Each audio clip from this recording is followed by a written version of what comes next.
Hi everyone, here we've got Xiaomi Mi 9T and let me share with you how to set the screen timeout on this device.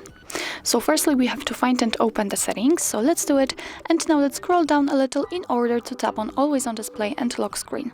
As you can see in the lock screen settings, on the very first position we've got sleep, so let's tap on it, and here we've got some sleep options from which we can choose. We can set either 15 or 30 seconds or 1, 2, 5 or 10 minutes.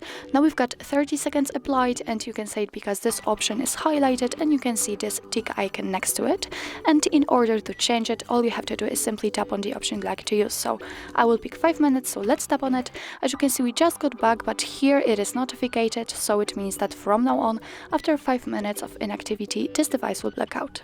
So actually that's all. This is how to set the screen timeout in your Xiaomi Mi 9T. Thank you so much for watching. I hope that this video was helpful, and if it was, please hit the subscribe button and leave the thumbs up.